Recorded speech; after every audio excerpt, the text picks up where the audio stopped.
حظر مؤقت او نهائي على بعض قنوات اليوتيوب. خليني اقول لك على حاجه بس كده قبل ما ابدا معاك الفيديو، ان انت كمنشئ محتوى مبتدئ على منصه اليوتيوب او كمنشئ محتوى بيغرك الارقام وبيغرك ارقام المشاهدات وبيغرك كمان ان انت تبص على المنافس ان هو جايب مشاهدات اعلى منك في البدايه، ده ممكن ان هو يخليك تتعرض لكارثه. ايه هي الكارثه؟ الكارثه ان انت كمنشئ محتوى مبتدئ على المنصه بتكون اول لما بتدخل على منصه اليوتيوب وتيجي ترفع اول فيديو بتفتكر ان انت هتحصد من الفيديو ده الاف المشاهدات. مش هقول لك مئات الالاف من المشاهدات، هقول لك الاف المشاهدات. والموضوع ما بيكونش كده اطلاقا. الموضوع محتاج منك استمراريه، الموضوع محتاج منك ان انت تشتغل وتكثف جهدك وتكثف مجهودك على قناتك عشان تبدا ان انت تجيب مشاهدات وتبدا ان انت توصل لعدد كبير جدا من الجمهور وتوصل كمان لشريحه كبيره جدا من الجمهور. والنهارده انا جاي اكلمك عن منشئ المحتوى اللي اول لما بيجي بيدخل على المنصه وما بيلاقيش على القناه بتاعته اي مشاهدات اطلاقا، بيتجه ان هو يروح يشتري ال1000 مشترك ويشتري ال4000 ساعه مشاهده عشان يبدا ان هو يفعل قناته وتبدا ان هي تنضم الى برنامج شركاء اليوتيوب. ودي اول كارثه بيقع فيها منشئ المحتوى. طيب الكارثه دي بتؤدي الى ايه؟ الكارثه دي بتؤدي الى حجب القناه من الاقتراحات او حظر القناه من الاقتراحات. ده غير كمان ان انت ما بيبقاش عندك قاعده جماهيريه تقدر ان هي تتفرج عليك. يعني انت اشتريت ال1000 مشترك واشتريت ال4000 ساعه مشاهده وانضميت الى برنامج شركاء اليوتيوب، مع ان ده محطوط اصلا مخالف تحت سياسه التفاعلات الزائفه. فكده انت ممكن اصلا بعد ما تشتري ال1000 مشترك وتشتري ال4000 ساعه مشاهده تيجي بعد كده تنضم لبرنامج شركاء اليوتيوب، ممكن القناه بتاعتك ما تتقبلش. وغير ان القناه بتاعتك ما تتقبلش ممكن ان هي اصلا تتقبل ولكن انت اشتريت ال1000 مشترك وال4000 ساعه مشاهده بدون اي فايده. وهنا انت ممكن حرفيا يحصل لك صدمه ان انت رحت دفعت فلوس عشان ان انت المفروض من وجهه نظرك كمنشئ محتوى ومن وجهه نظر اللي باع لك ال1000 مشترك وباع لك ال4000 ساعه مشاهده ان ده كده هيزود التفاعل على قناتك، لكن تتفاجئ ان انت برضه بتنزل الفيديو ما بيجيبش معاك مشاهدات. وهنا انت بتفضل تنزل اول فيديو وتاني فيديو وتالت فيديو ورابع فيديو وتلاقي الموضوع زي ما هو، كانك انت ما عملتش اي حاجه اطلاقا وكانك انت ما جبتش اي حاجه اطلاقا على قناتك ولا اشتريت مشتركين ولا اشتريت كمان الساعات. مجرد قناتك اتاهلت لبرنامج شركاء اليوتيوب وانضمت لبرنامج شركاء اليوتيوب ولكن ما فيش ارباح بتدخل لك على قناتك ولا في اصلا مشاهدات بتجي لك على قناتك. طيب يا عم هشام، بعد ما انا اشتري ال1000 مشترك واشتري ال4000 ساعه مشاهده انا ليه بيحصل لي حجب في الاقتراحات او حظر في الاقتراحات؟ بيحصل لك حظر في الاقتراحات لان اليوتيوب بيبدا ان هو يشوف الارقام اللي عندك دي هل هي ارقام متفاعله مع قناتك ولا ارقام غير متفاعله مع قناتك. لو لقى ان الارقام دي مش بتتفاعل مع قناتك يعني مش جايه عن طريق تفاعل حقيقي من المشاهد، بيبدا ساعتها ان هو يركن بقى القناه كده شويه ويبدا ان هو يشوف ايه اللي حاصل في القناه دي. تبدا بعد كده تحس ان في خصم بيحصل في المشتركين لان المشتركين اللي عندك دول مجرد رقم وهمي، مجرد حرفيا انت رحت اشتريت الوهم، رحت دفعت فلوس عشان تشتري ال1000 مشترك ظنا منك ان ال1000 مشترك دول هيكونوا متفاعلين وهم ولا متفاعلين ولا اي حاجه اطلاقا. فكده انت دفعت فلوس وقطعتها بمعنى اصح او رميتها في الارض. وهنا بيبدا اليوتيوب يحجب القناه دي من الاقتراحات لغايه لما يشوف الدنيا فيها ايه. ممكن ترجع بعد كده وممكن ما ترجعش بعد كده، ساعتها انت ونصيبك. وفي الغالب القنوات اللي عملت كده اللي اشترت ال1000 مشترك وال4000 ساعه مشاهده حرفيا الاقتراحات بتاعتهم كانت كارثيه، ده اذا كان اصلا عندهم اقتراحات. وغير ان الاقتراحات كارثيه لما بينزلوا الفيديوهات ما بتجيبش مشاهدات، وغير كده بيحس ان في خصم في عدد الساعات وكمان بيحس ان في خصم في عدد المشتركين. ودي الكارثه اللي انت بتقع فيها كمنشئ محتوى مبتدئ. طيب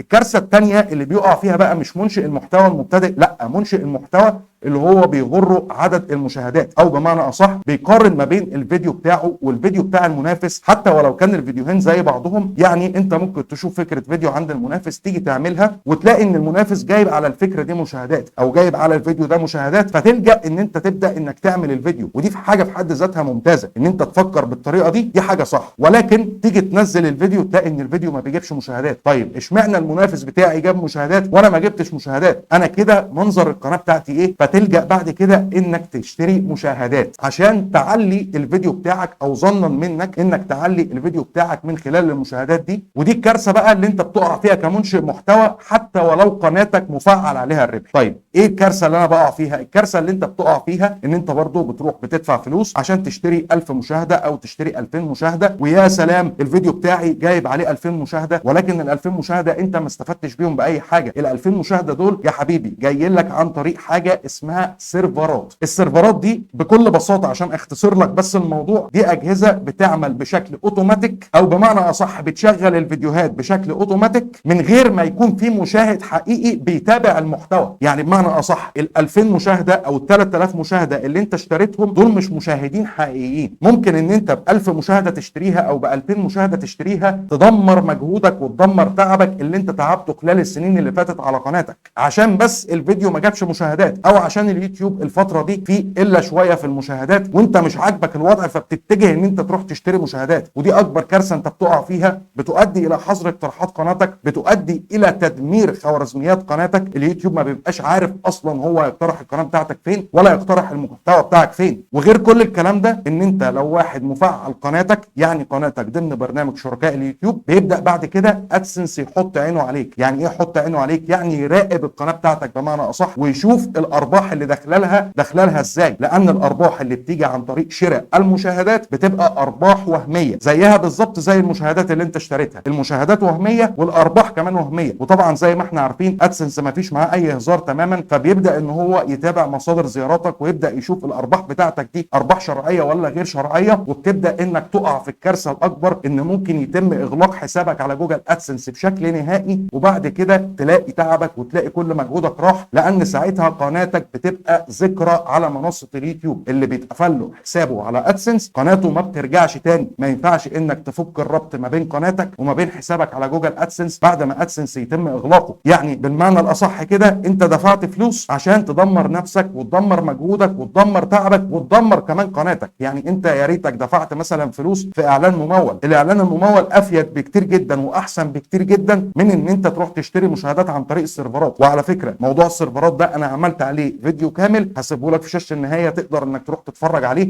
عشان تفهم الدنيا ماشيه ازاي، وتفهم ان اللي بيبيع لك الحاجات دي هو بيضرك وانت مش حاسس. لان اللي انت برضه مش عارفه كمنشئ محتوى، سواء انت منشئ محتوى مبتدئ او انت منشئ محتوى متوسط، ان اليوتيوب خلال الفتره دي بقى ذكي جدا، خصوصا بعد دخول الذكاء الاصطناعي. بدا ان اليوتيوب يبقى حرفيا ذكي جدا، بيتابع طريقه التفاعل على القناه، بيشوف التفاعل على القناه دي جاي منين، بيشوف مصادر الزيارات بتاعه القناه دي جايه منين، بيشوف متوسط مده المشاهده بتاع الفيديو، الناس قعدت فيه مده كبيره ولا ما قعدتش فيه مده كبيره، وعلى الاساس ده بيبدا ان هو يقترح الفيديو. وان انت لو رحت اشتريت مشاهدات، او لو رحت ان انت لجأت انك تشتري مثلا 1000 مشاهده او 2000 مشاهده، حرفيا لو جيت بصيت على متوسط مده المشاهده بتاعك ممكن تلاقي ان انت منزل فيديو 8 دقائق او 10 دقائق، ممكن ان انت تلاقي ان الفيديو بتاعك ده متوسط مده المشاهده بتاعه 30 ثانيه. طيب متوسط مده المشاهده 30 ثانيه، كده اليوتيوب بيفهم ان المشاهد بيدخل الفيديو ولكن ما بيقعدش فيه، يعني ما بيقعدش جوه الفيديو عشان يبدا يعلي لك متوسط مده المشاهده ده، لان اليوتيوب بيفهم ان المحتوى ده محتوى قيم، او الفيديو ده بمعنى اصح فيديو قيم او فيديو مش قيم، بناء على طريقه التفاعل بتاعه الجمهور على الفيديو، بانه قعد مده طويله في الفيديو فحللك متوسط مده المشاهده. بيبدا ان هو يفهم ان الفيديو ده محتوى قيم، بيبدا ان هو يقترحه على عدد كبير جدا من الناس وعلى شريحه كبيره جدا من الجمهور. لو جالك عليه تفاعل باللايكات، جالك عليه تفاعل بالشيرات، جالك عليه تفاعل بالديسلايكات وبالكومنتات، بيفهم برضو ان الفيديو ده عليه تفاعل وانه بيهم عدد كبير جدا من الجمهور، ساعتها برضو بيبدا ان هو يقترحه. طيب لما تلاقي متوسط مده المشاهده عندك من المشاهدات اللي انت جيت اشتريتها دي متوسط مده المشاهده 30 ثانيه، كده اليوتيوب هيبدا يقترح الفيديو بتاعك على مين. فهمت الدنيا ماشيه ازاي؟ ده غير كمان انك لو لجأت انك تروح تشتري مشاهدات على قناتك، سواء انت قناتك مفعل عليها الربح او غير مفعل عليها الربح، اي واحد منشئ محتوى فينا لما بينزل الفيديو بيلاقي مثلا عليه تفاعل باللايكات، بيلاقي عليه تفاعل بالكومنتات حتى ولو مش كتير. انما انت لو جيت اشتريت ال1000 مشاهده دول او ال2000 مشاهده دول، ولا حد منهم هيقدر ان هو يعمل لك لايك، لان الرقم اللي انت مشتريه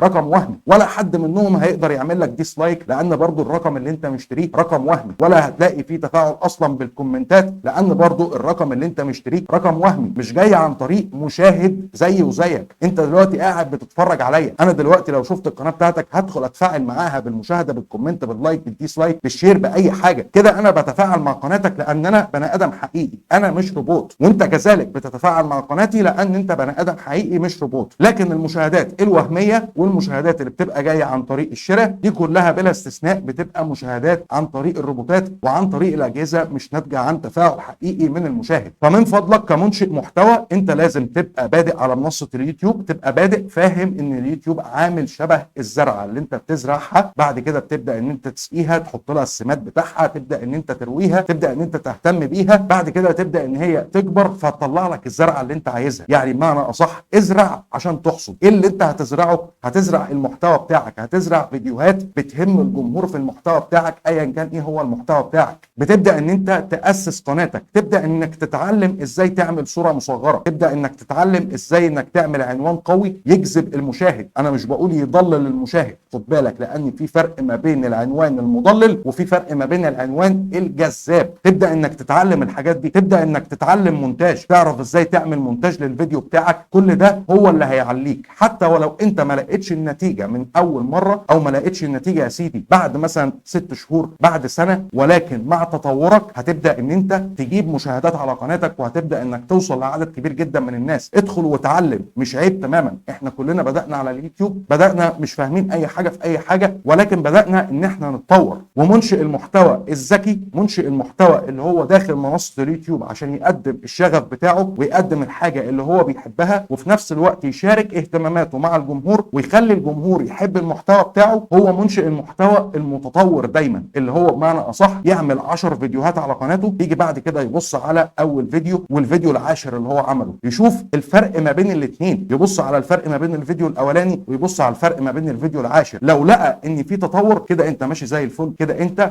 بتطلع السلمه واحده واحده. ولكن لو بصيت على الفيديو الاولاني وجيت بصيت على الفيديو العاشر وحسيت ان انت ما فيش فيه اي تطور اطلاقا، ساعتها هنا انت لازم تقف وقفه مع نفسك وتفهم انت ايه الغلط اللي عندك، عشان تبدا انك تنقل المحتوى بتاعك في حته ثانيه خالص، وتبدا انك توصل المحتوى بتاعك لعدد كبير جدا من الناس. فمن فضلك شغلك هو اللي هيوصلك للنجاح. شراء المشاهدات مش عامل تماما من عوامل النجاح، شراء المشتركين مش عامل تماما من عوامل النجاح. اليوتيوب الفتره دي عايز منشئ المحتوى اللي يبقى ماشي جنب الحيطه، منشئ المحتوى اللي هو فاهم في سياسات يوتيوب، فاهم في ارشادات منتدى يوتيوب، ماشي مع اليوتيوب جنب الحيطه، ما بيعملش اي حاجه غلط تماما. فمن فضلك ابعد عن الحاجات دي، لان عدد كبير جدا من الناس الفتره الاخيره اللي بداوا ان هم يعملوا الحاجه دي، بدات ان قنواتهم وحساباتهم على ادسنس بمعنى اصح بدات ان هي تتقفل. فبدل ما انت تضيع وقتك، وبدل ما انت تحرق فلوس على الفاضي، وبدل ما انت تتجه للساهل اللي هو اصلا ممكن يدمرك، لا، استغل الوقت ده في ان انت تتعلم حاجه، واستغل الوقت ده في ان انت تفهم او تنقل المحتوى بتاعك بمعنى اصح في حته ثانيه خالص، عشان يبدا ان هو يجيب لك مشاهدات. غير كده انت مش هتنجح على منصه اليوتيوب اطلاقا. هو ده كان يبقى الفيديو بتاع النهارده اللي انا حبيت ان انا اعرفك فيه الكارثه اللي انت ممكن ان انت تكون بتعملها، الكارثه اللي ممكن ان انت تكون عملتها مره واحده ودمرت لك اقتراحاتك ووقفت لك اقتراحات قناتك، وخلت كمان اليوتيوب يركن القناه بتاعتك خالص كانها مش موجوده. فابعد عن الحاجات دي وامشي صح مع اليوتيوب. لو عندك اي استفسار او عندك اي سؤال انزل اكتب لي تحت في الكومنتات وهتلاقيني برد عليك. لايك وشير وسبسكرايبك واشوفك الفيديو الجاي. سلام.